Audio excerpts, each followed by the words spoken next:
We're now all set to bring to you our panel discussion on Indian electric vehicle space. Is there a light at the end of the tunnel in a post pandemic world? It's an absolute delight as I introduce to you our moderator for the panel discussion. A very warm welcome to Mr. Sirish Chandran, Editorial Director, Evo India, Fast Bikes India, and Motorsport India. I'd also like to extend a warm welcome to our panelists. We have with us Mr. Shreyas Shibulal, founder and director, Micelio. A warm welcome to Mr. Tarun Mehta, Chief Executive Officer and co-founder, Ather Energy. I'd also like to present you Mr. Sohinder Gill, Chief Executive Officer, Global Business, Hero Electric Director General, SMEV. May I also present you Mr. Atulya Mittal, founder, Nexuzi Mobility. A power-packed panel discussion is what we have right here. May I now hand over to Mr. Sirish Chandran to moderate the session.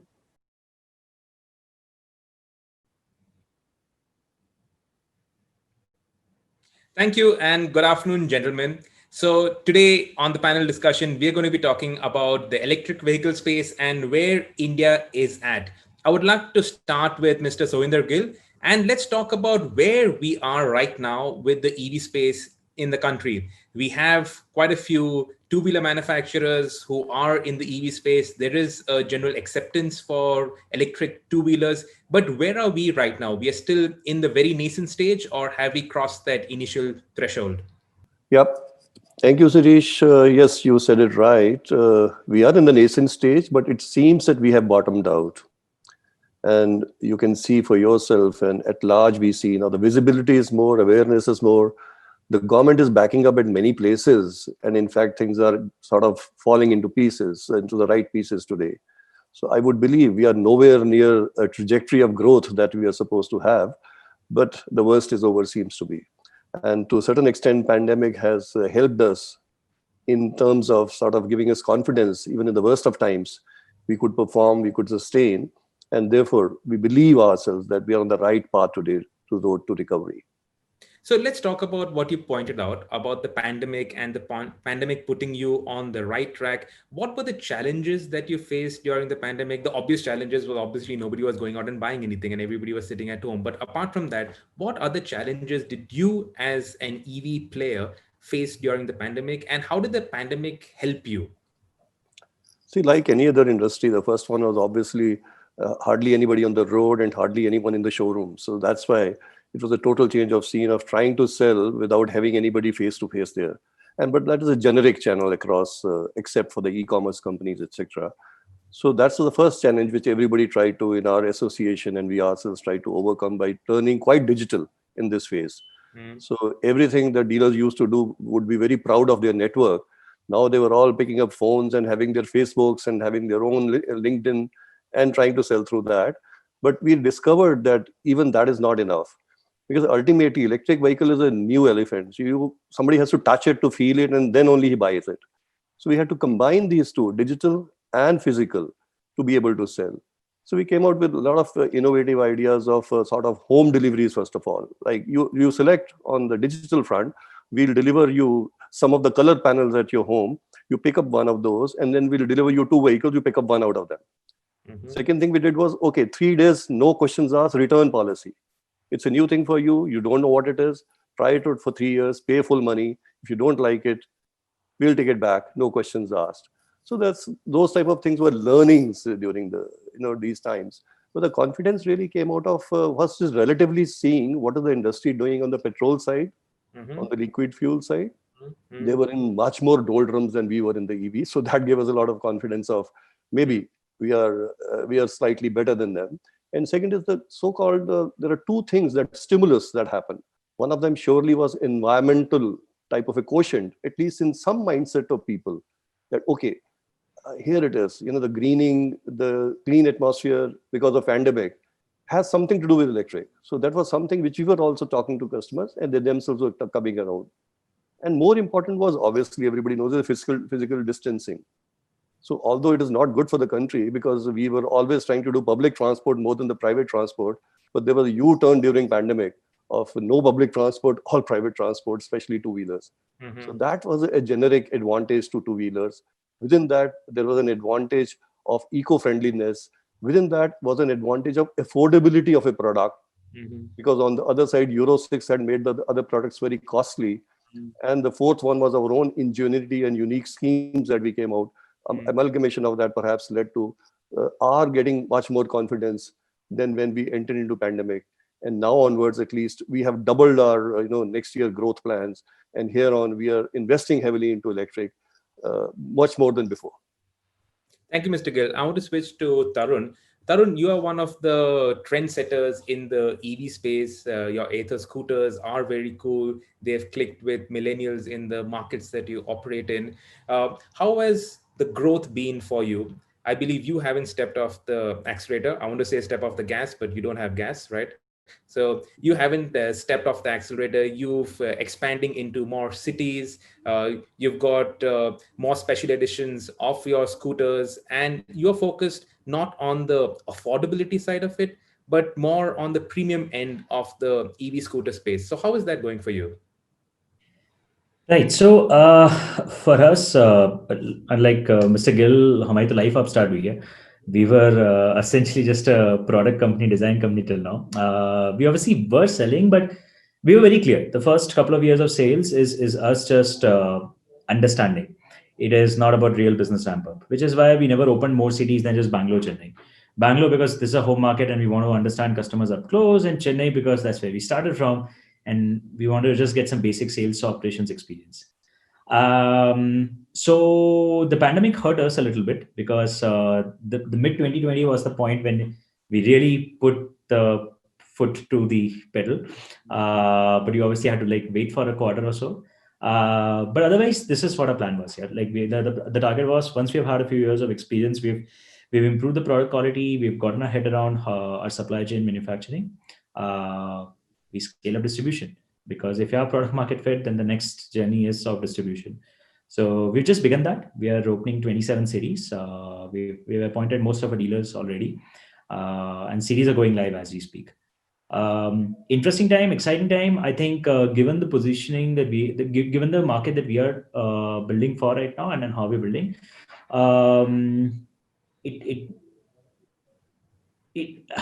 a lot of us are worried that there's going to be a super long lasting impact of the pandemic, and the entire economy is going to be depressed and the markets are going to be just bad for like a couple of years.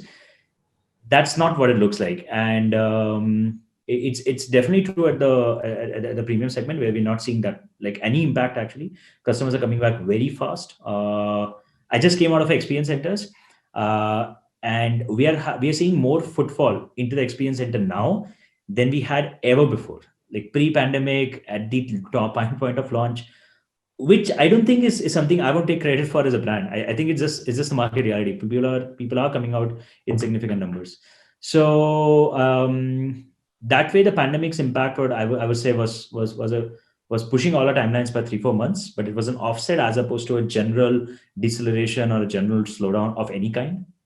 And yeah, otherwise we are very excited. Like this is when business and life begins for us. So that initial hurdle of getting people to accept electric vehicles, have we crossed that barrier? I think we all, and honestly, I think all of us are still selling to early adopters. That's reality. I think the real hurdle will come when when you want to, the day we start seeing every single house owner considering going electric in a significant way. I think that's when we can say that we have crossed the hurdle. The reality is that India is such a large market that even if you want to sell like I don't know, like 1 million electric two-wheelers every year, you'll still be selling to early adopters. Yeah, like that's still like 3, 4, 5% of the market, right? So the reality is we haven't truly crossed the big hurdle, which is when people feel very comfortable with charging. See, what is electric? Electric's big hurdle is essentially charging. Okay, everything else about electric is generally better than petrol. The ride experience is better, the servicing is lower, the vehicle is more suitable for technology adoption, ride consoles, dashboards, everything can generally be better than petrol vehicles. So the real challenge with electric fundamentally comes down to, in my opinion, and we have the subsidy support today. So I don't think it's a price battle also that the industry is largely fighting. I think today the big hurdle is going to come when we cross the maybe 1 million mark per annum, and that's when you're trying to sell to the early majority or the late majority, and that's a hurdle that industry still has to cross. Okay, I'd like to shift to Shreyas. Shreyas, as an investor in the EV space, what are the opportunities that you see right now?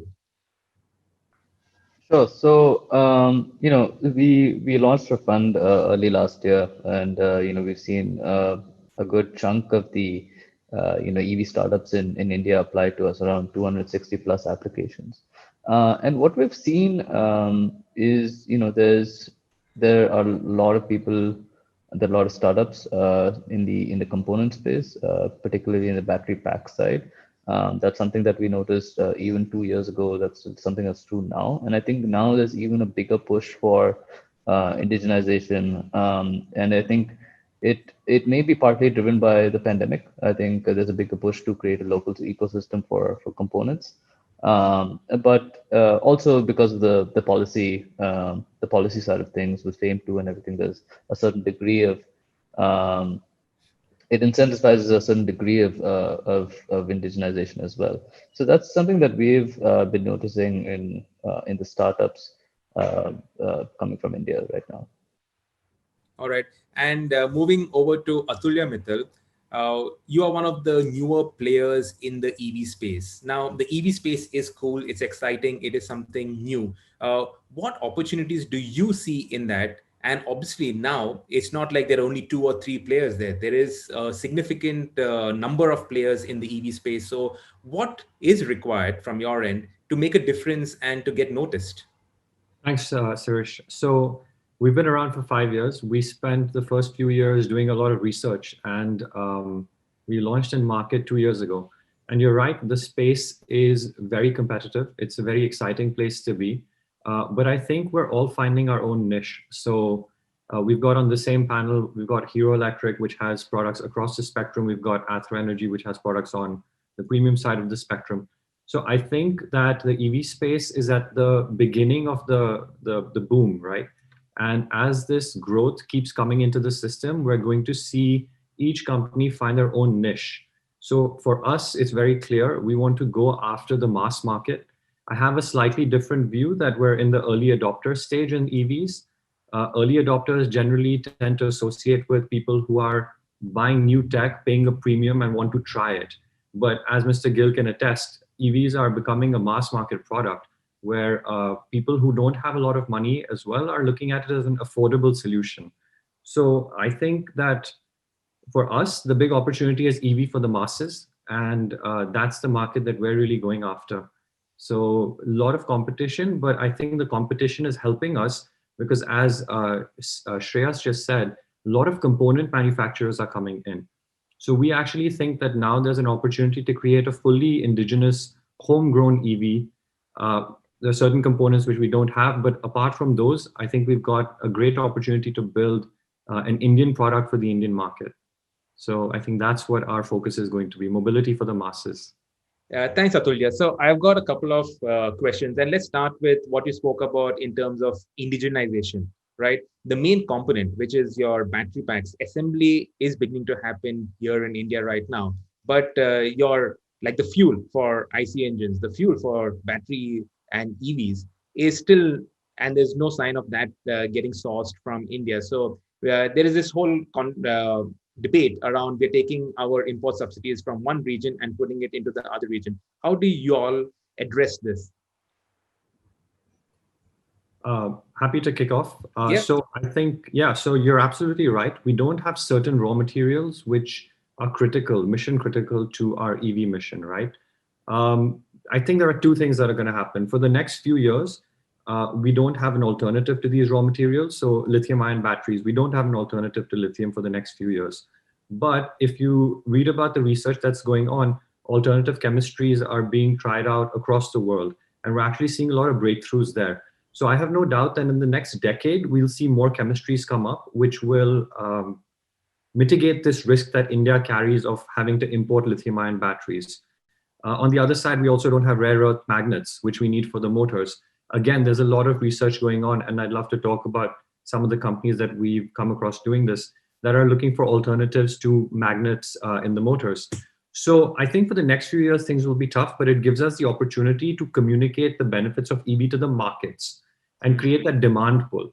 Once we have the demand pull, I think the components and the technology has a business case viability to scale up, go from the lab to the market. So that's how I see the situation playing out. Love to hear what the other guys have to say. So I resonate a lot with what Tulya just said. I think there are interesting alternative battery chemistries coming out that would could possibly be locally sourced 100%. Same with motor technology. But I think in the meantime, I think the key is really going to be to have a more diversified supply chain. Even if you're still relying on imports, I think it's very important to really see that long-term adoption, regardless of any geopolitical or other kind of situations. So I think that's really the key for the next decade or so. Now, we talk about the main hurdle with EV adoption being the infrastructure, the charging infrastructure. But is that such a big problem? And I come from personal experience. So ever since the lockdown started, in fact, 2 months before that, I've been using a Kona electric. Now everybody talks about where you're going to charge it and all of that, right? I've got a charging point in my office, I've got a charging point at home, and I haven't had any trouble at all. Now obviously I use it within the city, but I've also done Mumbai Pune with the EV. I've had zero troubles at all. So is this whole charging infrastructure a mountain that we've created out of a molehill, is that really the big stumbling block for EV adoption? And anybody can take that up.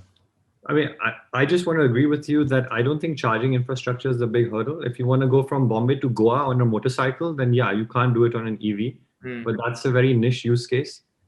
We see our EVs being used, and we keep studying our competitors. We see that Hero's done a fantastic job in promoting the intra-city use of EVs for delivery, for logistics, for point to point, like home to office, and go and plug it in your 220-volt plug point in the garage. So I think charging is not the challenge. I think our product quality as an Indian ecosystem might be the challenge, and getting that product at the right price.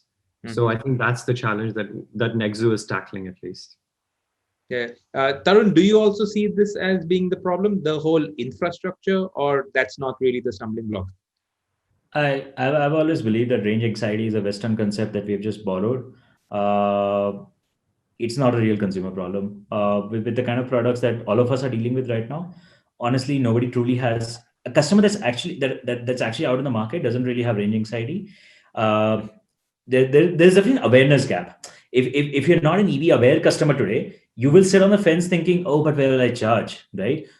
Because you're kind of equating petrol pumps to electric charging stations, and you think that you will every week or every day need to charge there, and the CNG transition really doubles it down in your head. That's how refilling works, right? But if you can cross that hurdle, and honestly, just going proliferation of electric vehicles is solving that problem. I don't know of many customers for whom, without a public charging infrastructure, electric vehicles are a no-go. Our own data tells us the same. We have a charging infrastructure in Bangalore. We have about 35 charging points. The public usage of public fast charging infrastructure is like 4%. Only 4% of charging happens in public locations. It serves a lot of different purposes, but I don't think it is stopping EV adoption. It can help accelerate in certain segments, but it can help with awareness. But I don't think that's the key stumbling block for electric today. So what is the key stumbling block? Do you need better government policies? And I guess Mr. Gill also, as the Director General of your association, would have a better handle on that. Do you need more government support so that the EV ecosystem actually grows? So yeah, the stage where we are in today, it's not one or two factors that are leading to this type of an adoption. So we have talked of some, whether it's a lithium battery or it's a charging infrastructure or poor product quality or range anxiety, which if I put a list of these, it'll run into 15, 20 type of items. Now, together they are creating a sort of a mindset, even including, straight away, whether I should have an Activa equivalent or I have a mobility solution. So you have to prioritize as a business, like what do you want to take off from them and how do you want to attempt that? And some companies are trying their own genuine ways of taking care of at least 4 or 5 of these factors. But you will never be able to sort of solve all of them together. All we have to see is, for example, lithium batteries for that matter. We don't have to worry about them for the next 4 or 5 years. There are more worries on hand than this availability of lithium in country for that. So from policy point of view, what we need, in fact, is what not draining the exchequer of the government. Because when we ask from the government some subsidies, etc., then obviously we are on the wrong end of this, especially after the pandemic, when there is hardly any money to be spent by the government on these things. So we have to find ways and means of expecting the government to help us in a non-financial way, or either create their own finances by paying polluter pay principle, and then sort of giving something to the EVs. So at a generic level, awareness is what we expect government to do along with us, because awareness is still pathetic. Outside the main cities, no one really would know really what an EV is, and especially even e two-wheeler is. So awareness, like you did in a LED, or you do in a Swachh Bharat, or you do so many campaigns of solar, perhaps can be one of the things that can lead to lot of, because it's a government agenda also, clean environment and crude oil conservation. So they are equally a stakeholder in this game with us. So awareness is number one, and second is some sort of a nudge, if you, even if it's not mandating, to catalyze the first few million, like everybody is saying here. Let the first million come, the next 10 millions will come automatically. So for the first 1 or 2 million, there has to be some sort of a forcefulness by the government wherever it is really relevant. For example, on the business side, the businesses can be told to switch over to electric wherever they find it is lucrative and otherwise also okay from subsidy point of view and running cost point of view. Why should businesses pollute? So a little bit of nudge is required to say all these big guys of deliveries, etc. Okay, 20% electric year on year type of a thing. And the third one is even the large players, like all these guys have now jumped in, Bajaj, TVS, and so many others. But perhaps we have to take, these guys have to take it seriously enough now, because there's no fear of the petrol bikes getting out of the window soon. It'll may perhaps take 10, 15, 20 years for that to happen. So there could be a peaceful coexistence if all the large players attempt it together, and the policy has to somehow make it happen. One example could be like Taiwan tries to do it. Okay, 5% of your produce must be electric to all the large players, etc. So all I'm saying is policy imperatives, non-financial interventions, a little bit of awareness, and a little bit of catalyzing, mandating would do the trick from the government side. Yeah. So ultimately, it is the buyer who decides, right? If I'm in the market, I would decide maybe between a TVS Ntorq or an Ather or maybe one of your EVs. So I will see what suits my requirements best, which looks cooler, which actually would appeal within my social circle. So if I'm on maybe an EV and my peer group looks on me as being a thought leader, someone with vision, all of that, right? So awareness, one part that you said that the government would need to push a little more on the awareness front, but ultimately it would be your marketing, right, that would create that awareness, that would create that hype over an EV and would make an EV desirable. Because when an EV becomes desirable, that's when buyers start flocking towards the alternative solutions that you guys offer. Am I right? For sure, marketing follows awareness, I would say, because we can't substitute that. If I talk, it's a marketing glib talk, and the customer is half convinced of what I'm talking. If the government is talking not for me, but it is talking generically for his pocket and for the country, it's a generic talk. So obviously, marketing has to follow the awareness exercise, but I cannot do, like from association which I and do it, but how far? I cannot individually educate the masses here about the good about the EVs, etc. That's something else which you're talking of. So both have to go in conjunction to each other. And obviously, if they couple together, even the budgeting can be done like that. The players sitting here and others can contribute to the awareness part. And that can make a lot of difference of genuinity of requirement of EV. Marketing will happen, obviously. All right. Tarun, now in terms of affordability and also in terms of cost of ownership, EVs are almost there with your IC engine counterparts. And if you look at the kind of registration rebates that you're getting, the rebates that the Delhi government, for instance, is giving to EVs, the price equation is there. There isn't like you're not paying a huge differential for EVs. So that is out of the question right now, is it? Um, I largely agree. I think there are two parts that need to be typically solved. One part is the fact that technology is still new and some of it is expensive, towards which the central government subsidy bridges a lot of that gap, right? It essentially subsidizes most of the cost of the battery pack now, taking a lot of that cost out of the equation. The second part structurally is that all of us are fairly new to the game, right? Most of us don't have true economics of scale yet behind a business. None of us is still producing, like, let's say, 500,000 or 1 million of any product as of now.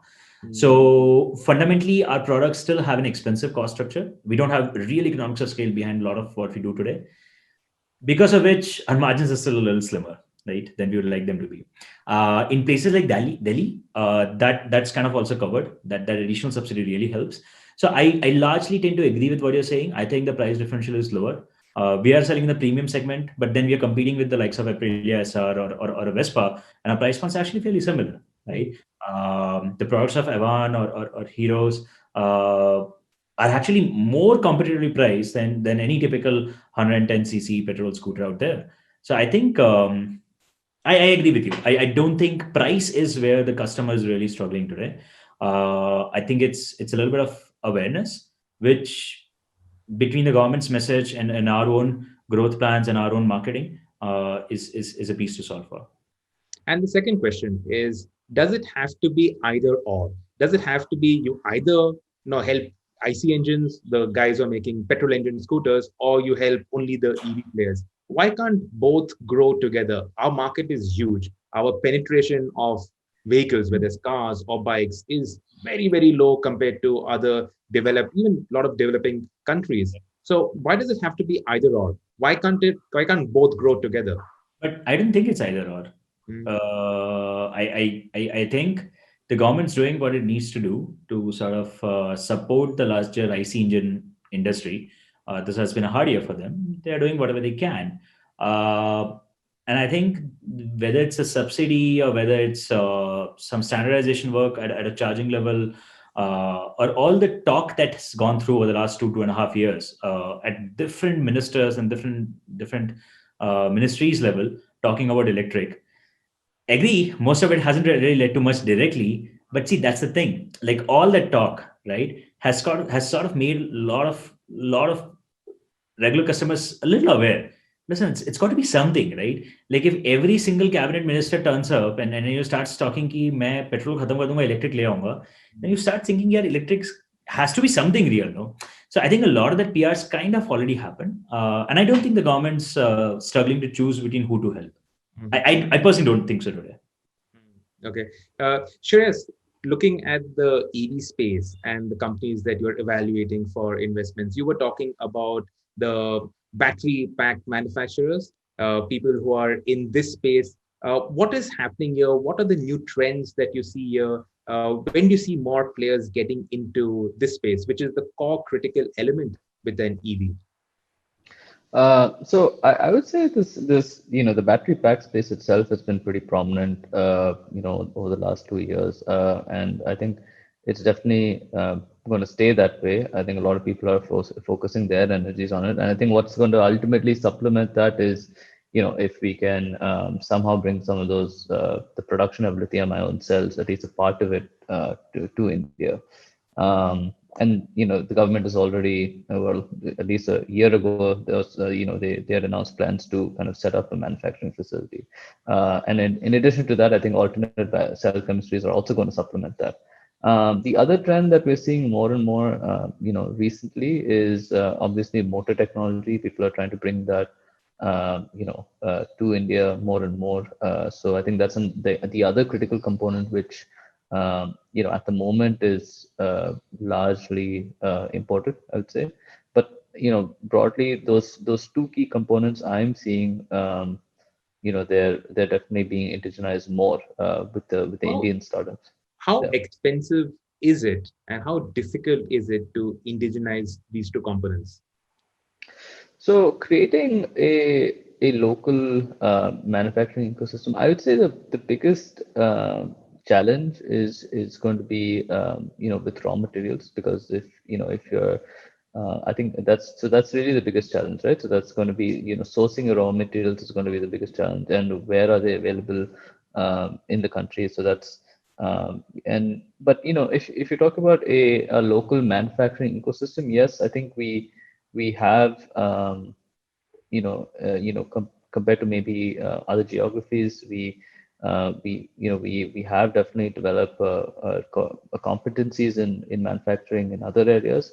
But I think this is obviously it's a nascent space. It's something that's very new. So I think developing those manufacturing capabilities for these core components is definitely going to be a challenge in the next couple of years. But I think it's going to be vital to see that long-term adoption. So the main challenge would be sourcing the raw materials. Where do we get those raw materials from? In my view, yes, yeah.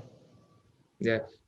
Let's talk about ride sharing, because the EV space in general is also more suitable towards this whole ride sharing development. Both are new, both are at the forefront of new mobility solutions. Where are we with ride sharing, and have the Indian customers come of age in terms of accepting ride sharing? So I think with regards to people transportation and ride sharing, pre-COVID scenarios, obviously, at least in my view, quite different from what it is now. I think there was definitely a lot of acceptance with ride sharing in general. It'd be interesting to see how that's going to change now. And I think people, obviously there's a lot of talk about the new normal and what that's going to look like and how that's going to affect people mobility, specifically with ride sharing. I don't think it's something that's going to go away, but I think it will change into something new. And it'll be interesting to see what that morphs into. Yeah. Atulya, you've with your scooters, which are more affordable, those are also targeted at ride sharing. It's also targeted at delivery services. Where are you now with this new normal? So I think ride sharing is a very interesting problem. We know that there's a market demand for it, right? Worldwide, there are asset sharing companies, whether it's cars, Uber, Zipcar, ride sharing in India, or hotel rooms like Airbnb or Oyo. So I think there is a market demand for ride sharing. We did a small pilot in ride sharing with a startup in Pune just to understand more behind the scenes what goes on. And what we found is that as a business opportunity, it's a very challenging one, because while there is demand, to create a sustainable business case out of it, to create a profitable ride sharing model is really challenging. And I'm here in London, and I've seen ride sharing businesses spring up, shut down. Even here, they've got electric cycles which are run by the Transport for London Authority, which are the Santander bikes, which you can go and rent by the minute. I don't think any of these models make money yet. So I think ride sharing for the private sector is a very challenging business. And if we can crack it, if any entrepreneur in India can crack it, I think it will be the world's first profitable ride sharing business. I think what's happened is that because of COVID, there's a move towards personal mobility, private mobility, and it's got to be affordable. So I think EVs play a great role in that. And schemes like, I think Ather has a subscription scheme where you can get the bike and you can get the battery separately and you can pay as you go. I think Hero has something similar. We have a few financing tie-ups. I think these, where you really lessen the impact on the customer's wallet on day one, I think that's become more exciting to customers than ride sharing. As a business opportunity, I think that's definitely where the market is going. The other thing you mentioned, delivery. So I think delivery segment offers a fantastic opportunity for EVs, especially light electric vehicles, right? So whether that's electric cycles or electric scooters, I think they're going to be what becomes the norm going forward in deliveries. And so global e-commerce companies or your local mom and pop restaurant, they're all looking at EVs. So Amazon's announced a massive plan to shift globally to EVs, and they've invested in technology behind it. And we find that in Pune, in fact, there's a guy who's a local Dhobi, and he uses our Nexu scooter to pick up his load and drop it off. So it goes from the smallest shop to the largest organization in the world, right? And they're all seeing relevance. So I think there's a massive opportunity for us here. All you gentlemen, you all play in the two-wheeler electric space. Is that the one that will actually grow first and then the cars are going to follow? What is your take on it? So, Mr. Gill, do you want to start with that? Okay. Well, it's already there and it's apparent, and it's also everybody in the policy also says so. Obviously, not just jargon, out of some conviction and seeing what's the past. First is ease of implementation, and second is price parities to a certain extent. Third is less dependence on infrastructure as such. And fourth is it's a huge market of 20 million petrol two-wheelers from which you can dip into. All these, and especially non-dependence, like Tarun was saying, on a real charging infrastructure, which is elaborate and dense, is one of the things. And finding ingenious solutions out of it, out of battery swapping or portable batteries, is an answer to that. So all put together, this is the right product to back up on, including obviously commercial use of it, whether it is B2B, which Atulya is saying. They are already getting a lot of interested into this, either because of their objectives of CSR or otherwise being driven by their parents, or from economics point of view. So B2B certainly, retail is going to follow, and put together, I foresee easily that in next 5 to 10 years, we will see a significant percentage of conversion of petrol to electric in the two-wheeler space. And the second thing would be obviously the other commercial use of cars, not really personal use of cars, which will be less dependent on charging infrastructure, which is on the road, but on the terminus to terminus or otherwise. And also three-wheelers and e-rickshaws are already there. They have to be better in quality, obviously, and better in norms. But e-rickshaws, cars would follow. E-rickshaws are already there. They have to be much better. Two-wheelers will surely lead the pack. And cars, personal cars would perhaps be the last ones. You also spoke earlier about product quality and that being a stumbling block because when somebody experiences a poor quality product, then that word of mouth spreads and that affects the whole industry in general because it is such a nascent industry and you're trying to grow and trying to create the awareness. So what do you as an industry body do for ensuring certain quality standards? A lot of you, in fact, you gentlemen out here are locally manufacturing and your scooters are locally produced. But a lot of the electric two-wheelers in the business right now are imported and just assembled here. And it shows in terms of the quality and it shows in terms of the long-term reliability of the product. So as an industry body, do you have certain norms in terms of quality, in terms of longevity, in terms of what specifications you should follow? See, not really standardized norm, but we took a long time to get out of negativity of so-called defined quality of the battery of the vehicle when it was lead batteries. Mm. Because the customer doesn't see what is lead, what is not. He sees a brand there or he sees a promise what the dealer is making. And the second thing that was happening all these years, at least in the last 3-4 years back, was a dealer committing anything out of his ad just to sell a vehicle. So even if the lead battery, he would say, "Oh, 2-3 saal to chal jayega karke karke." And so that's a perception versus actual. The first quality thing has to be seen from that point of view. In electric, battery or a fuel is major thing where the confidence or lack of confidence lies. So we are coming out of it because of lithium, and also dealers getting more sensible in trying, and organization becoming more sensible in trying to educate the customer do's and don'ts about the battery or the limitation of the battery. The second person is always a fight between the price that you're trying to keep, except in the premium segment where you can afford to charge the customer. In an affordable segment, if I try and add something peripheral to a bike or otherwise improve the quality with a cost, there is always a barter. Mm-hmm. So there is a sweet price point, and above that is something, a straight loss of sale. And at that price, there is a lot of sale, but with poorer quality or lesser quality. So it's a balancing act always between how much quality you can put into the product really, other than the production quality. By design, if you want to have a thicker plastic, much better robust motors, or get greater suspension system, braking system, all that is cost. Mm. So actually, it is a combination of so many factors which has led to this type of a dilemma where quality has come as a major play in electric vehicles. And that's why the resale value also has come out of it. Yeah. As the market moves, as the policy imperatives are there, as the customer understands the TCO advantage that, okay, I can pay more than what these I'm being paying for the electric vehicle. Certainly, there will be much better quality products. But whether this is to come first or the other one has to come first, the companies have to decide.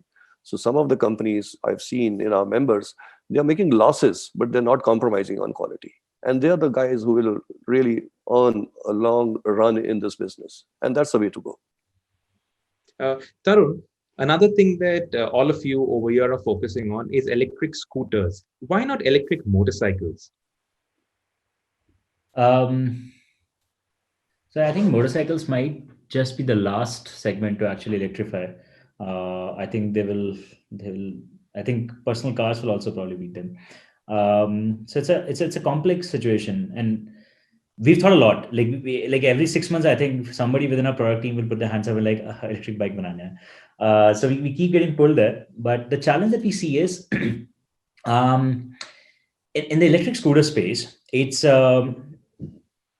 there are fewer products and there is not a lot of segmentation. That's just reality. And not say not electric in the scooter space, fundamentally, right? There are like fewer segments, sub segments. So for an electric product to match the performance of the highest selling scooter like an Activa or even beat it, doesn't take a lot of battery performance. Like a 2, 3, 4 kilowatt hour battery pack is more than enough to comfortably offer a great to a significantly superior experience. And given that a lot of your cost is dictated at like all your cost is dictated at the powertrain level, right? Like the kind of power and the kind of performance you want to offer dictates your battery, dictates your motor, dictates your controller, dictates your charge. Like all of this is just covered together, and your power electronics and your cabling, everything is covered there, right? Now, when you move to the bike segment, what happens is there is so much segmentation already. You can't build. Typically, any segment starts by either you beating the market on price because you've discovered technology that is fundamentally cheaper. Electric is, depending on the exact play, may or may not be there today, and in bike that's hard to do. Like the kind of bike manufacturers that we have in India can just beat everybody in the world on cost structures, right? Or you offer a superior experience, like what KTM's done, right? And you start finding good sales. But the problem and the problem with electric is when you get in the bike segment, you can't say, listen, I built this good performance that can do 120, 125 kilometers per hour. This is like unimaginable. You're not seen this in bike. Yeah, I've seen this in bike. I've seen this in bike in 1970s. Okay. Okay, I've tested 150 kilometers per hour. Yeah, I've seen that too. And there are like some 30 products already in the market. They're all fantastic. Like none of them are like experiments, right? Uh, so the bar is very high now, and when you start solving for that bar, your product cost keeps escalating because they're like, hey, listen, I need a little bit more power, I need a little bit more power, a little bit more power. Your battery pack is expanding, your cost is increasing. As your cost is increasing, your addressable market size is just falling through a cliff, right? And even if you somehow made all of that work, the problem is, what's your range? A scooter is to be used within the city limits. So it's very comfortable to have 60, 70, 80, 90 kilometers per range. And that's comfortable with home charging that works for almost every customer that I think all of us in the group today know of, right? But if you try to build a bike, a premium end electric bike, well, then suddenly you are thinking the Mumbai to Goa, right? Like you'll be like, I'll do it once in my life, right? Like, but I want to have the freedom to, go to Mumbai, Pune, Mumbai, Goa, or Bangalore, Chennai, right? And suddenly this bike doesn't work. So now you need to pair it with public charging infrastructure, and suddenly the business case falls apart. So I think which is why the bike transition seems honestly much harder to me than a car transition, because even in a car, this could be a second car, right? So even if you can't do like 600 kilometers on this, it's okay. Like 95%, 98% of your driving is going to be done within city limits, and this can be a second car. And a lot of families have second cars now.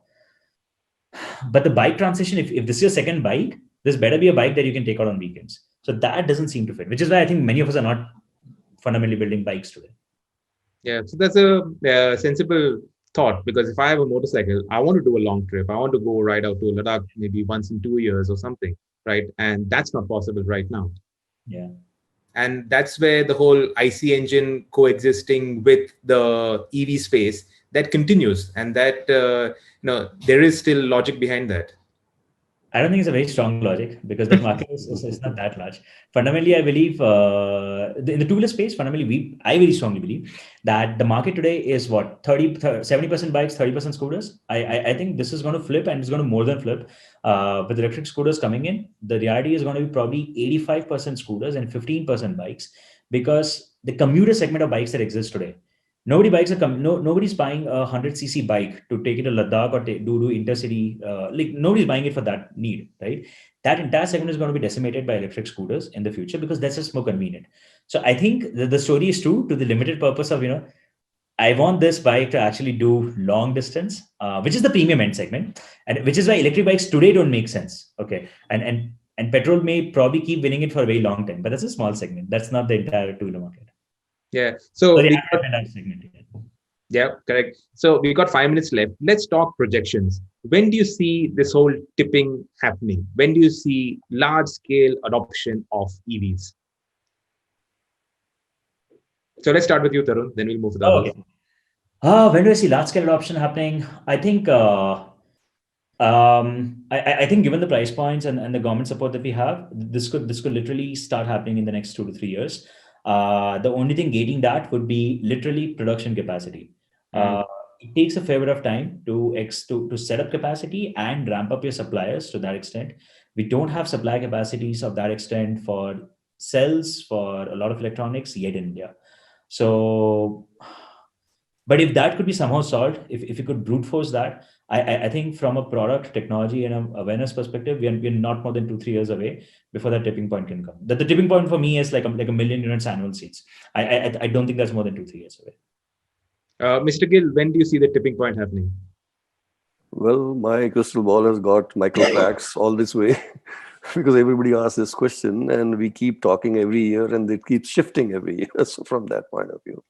But surely the trajectory generically broadly is what Tarun is saying, that the volumes are going to double or more than double every year from now. And that equation itself, like a compounding interest formula, is going to lead to something like a 5 million, 10 million type of vehicles in around 20 years. But in the next 3 or 4 years, surely you would see in some of the pockets of the country, a lot of availability of two-wheelers where it makes a lot of sense because of public transport being not so good or otherwise people adopting it for different reasons. So we'll see islands of some growth and excellence in next 2 to 3 years. And from there on, it will get replicated or transplanted to the other part of the country. And I believe we ourselves have factored something like some 9 to 10% conversion in 4 years' time of the so-called 20 million market, which by that time could be 20 to 23 million. Okay. Atulya, any projections? Yeah, I think 2023 and 2024 is when we're going to start seeing, well, it's going to become a very accepted product, widely accepted in a million units or so being sold every year. And as Mr. Gill said, the market's been doubling for the last 5 years almost every year. And so if that trajectory continues, what Tarun is saying is absolutely right. Scooters will eclipse the motorcycle range. We started 5 years ago. 5 years ago, nobody was talking about electric. When we wanted to buy a product, we couldn't buy one. And now in the last 2 years, everybody's talking about it. So the rate at which we are seeing the change in the last 2 years is mind-blowing. So I think 2023 end is when we'll see a million units touching sales. Shreyas, one of the big the hurdles in this tipping point is cell production. Do you see that accelerating? When do you see cell production coming on stream to facilitate mass scale adoption of EVs? So, I mean, I think it's really about getting that expertise, and I think we're definitely developing it onshore to a large extent. So I think that's going to play a crucial role and really making the right partnerships. I know the government is making a huge initiative, but we need, and there are obviously private partners who are interested in that. But if India itself is it's a price sensitive market, and even if we basically if the status quo remains, the next 2 to 3 years is again when I would say the lack of, well, the non-existence of cost differential is actually absolute, in the sense that there actually will be no difference. That's my prediction. And can we skip the whole lithium ion production completely and just move to the next generation, say solid state batteries? So like how we've moved, we skipped BS5 altogether, moved from BS4 to BS6. It's a small example, but can we just skip the whole lithium ion generation and just move to what is coming up in the future?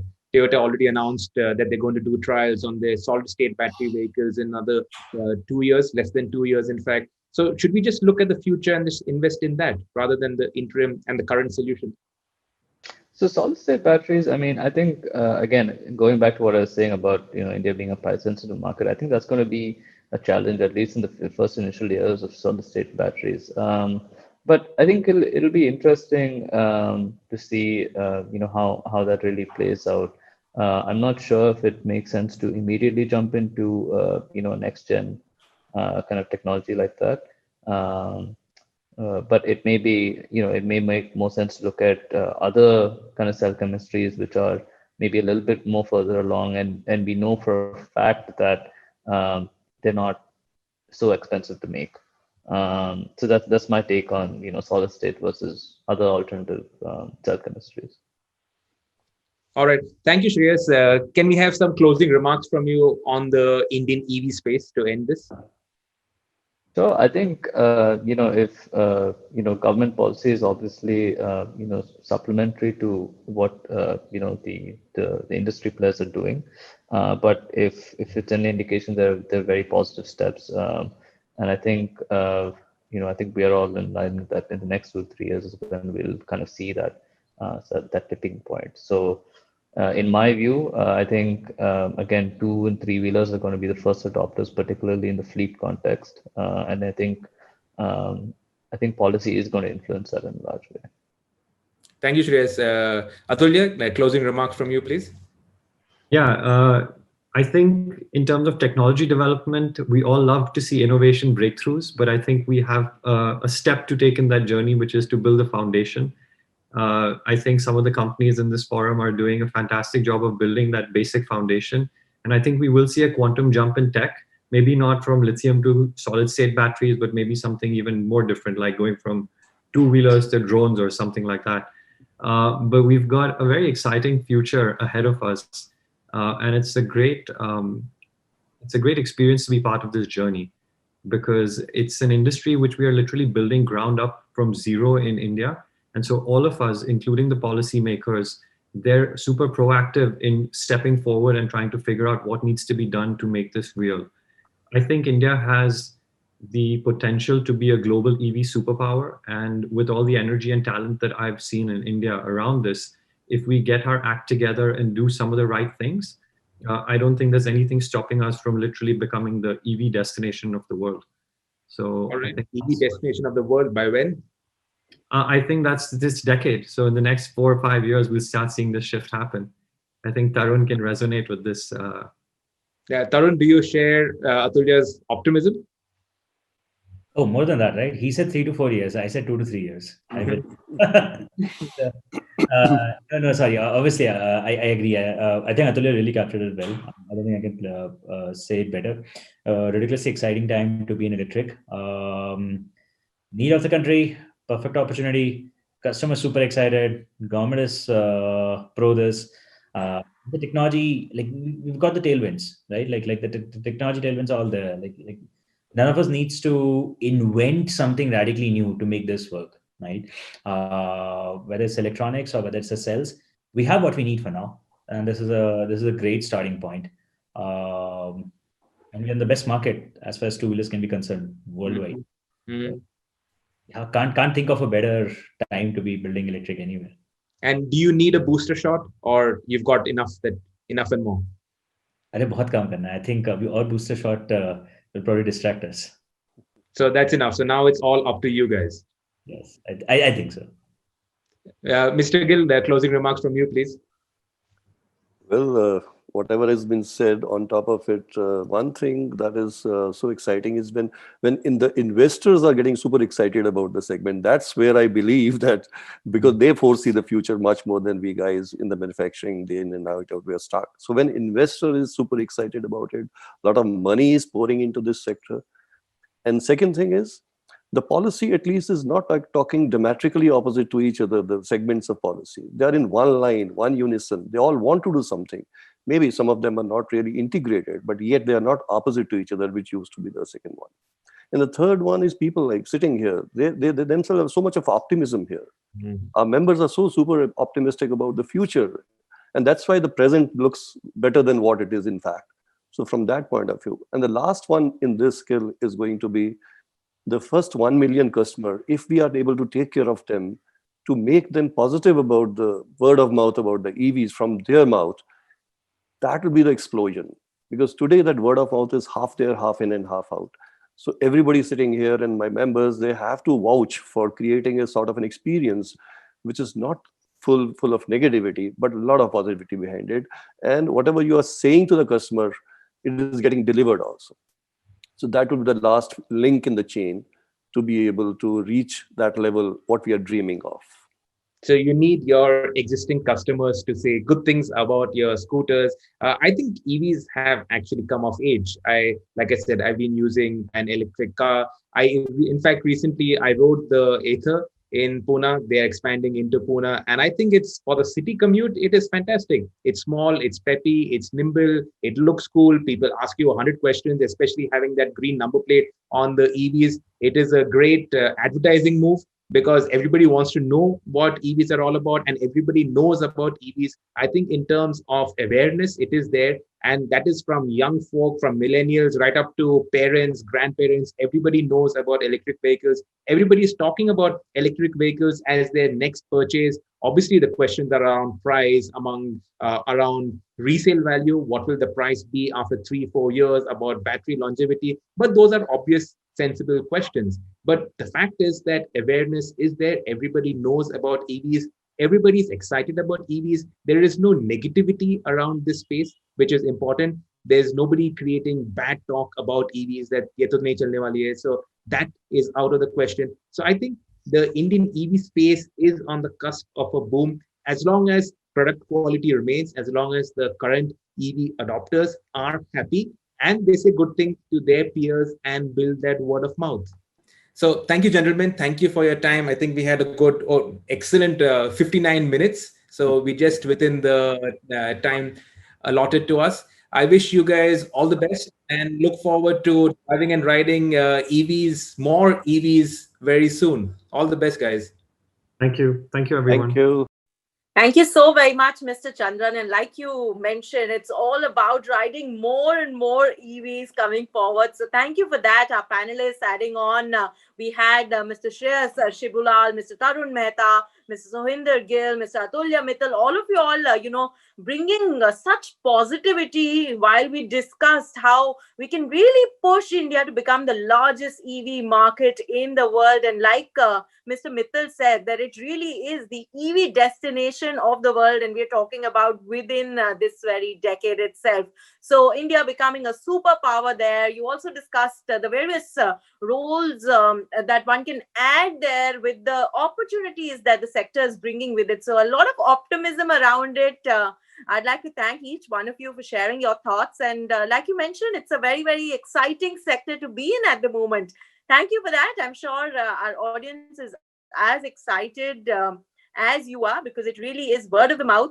It's sharing with your peers how we can take the EV market forward. So once again, I'd like to thank each and every one of you for sharing your views. And for the audience members, I'd like to tell you, we have a day full of exciting panel discussions, fireside chats, expert talks all for you. So please do stay tuned.